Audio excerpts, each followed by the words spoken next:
and space. Sorry, you missed that bit. Apologies. That's right. My apologies.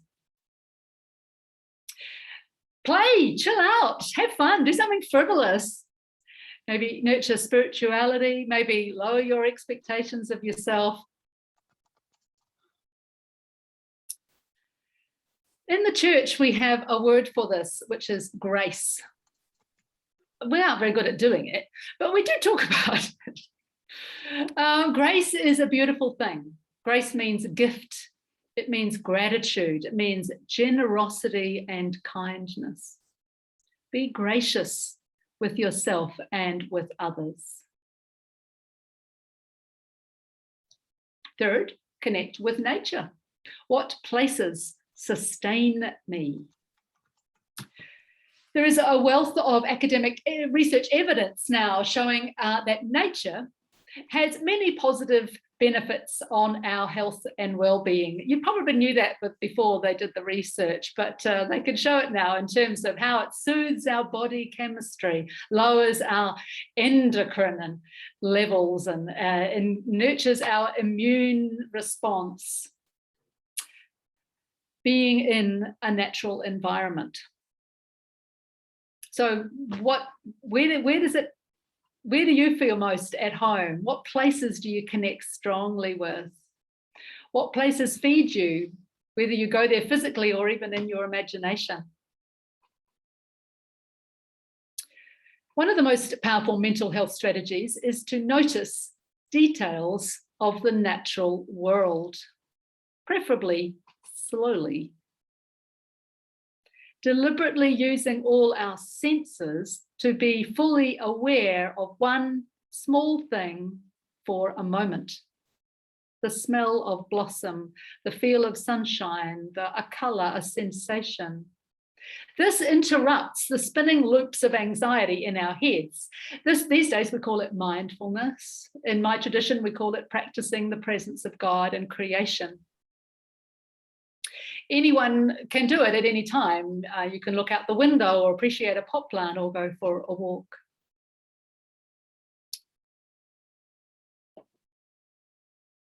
I've noted that book by New Zealander Catherine Wright.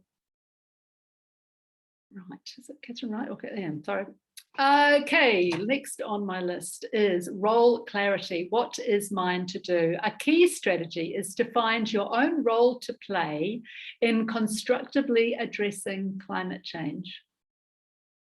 Climate crisis plus eco-anxiety can lead to a whole lot of messages about what you should be doing or what you should not be doing. I am less interested in what other people tell me I ought to do, and I'm most interested in what I feel is mine to do. How can I use my skills and talents and things I enjoy to express my values? In my faith tradition, we call this calling. And it's the point of power at the intersection between who I am and what is happening around me and a higher purpose and vision for it all. Ahakoa he iti, he pounamu.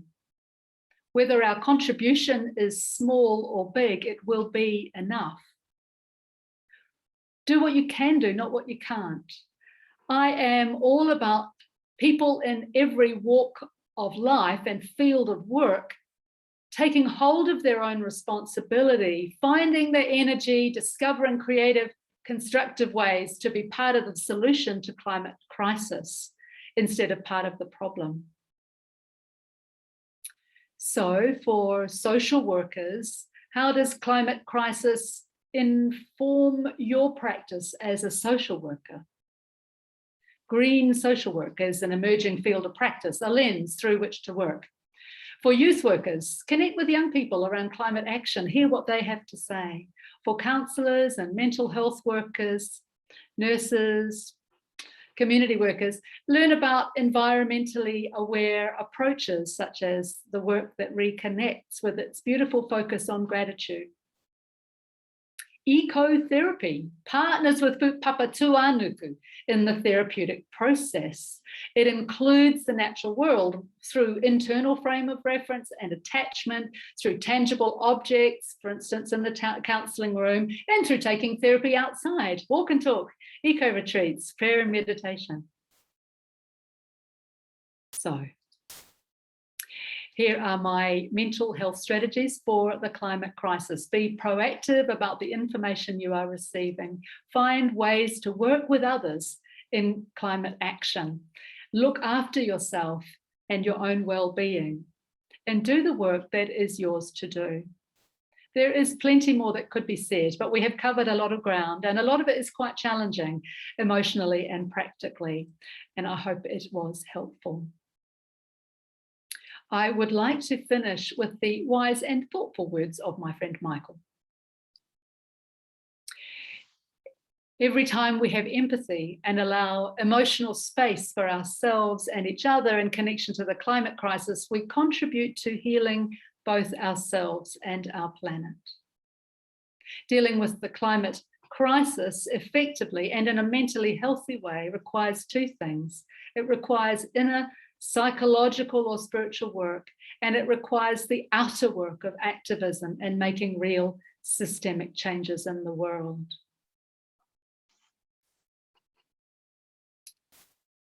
We might go to questions up next, but I do encourage you to not rush on from this. If you can take a minute of quiet for yourself over lunch, or have a walk outside and reflect on these things.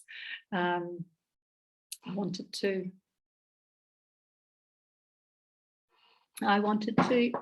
yeah, so these are the questions there. What strategies do you use? What do you need more of in your life?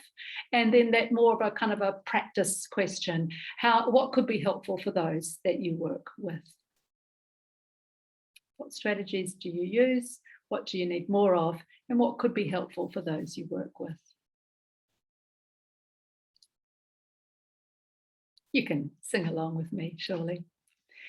E tu ka hikatea, he whakapai ururoa, awhi mai awhi atu, tātou tātou e, tātou tātou e.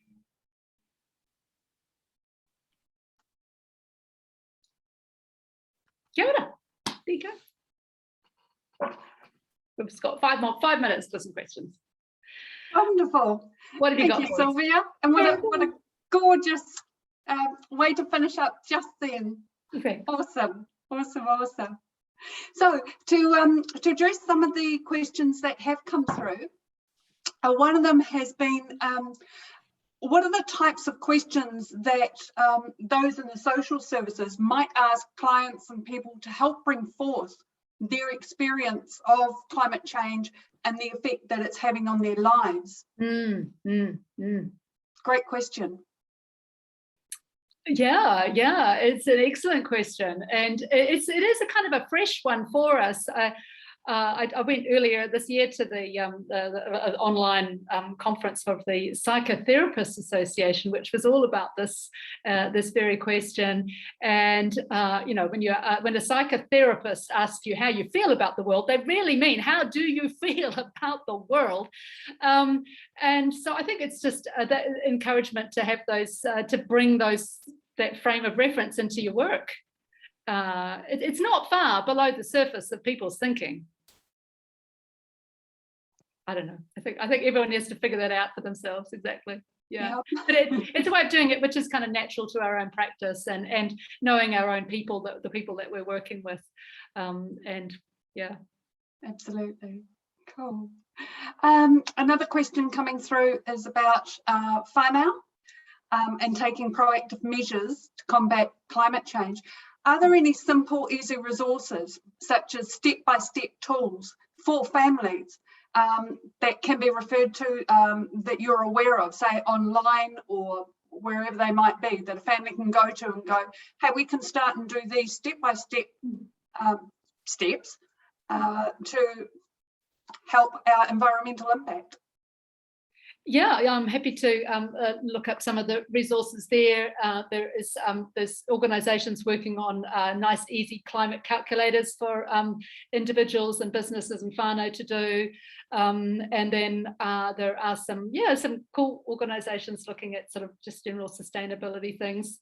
So there's plenty online. I do think, as I said, that linking in with a local organisation is better than just looking up stuff online. You know, we just need to support each other in this. So that would be my main recommendation, is to find your local sustainability group.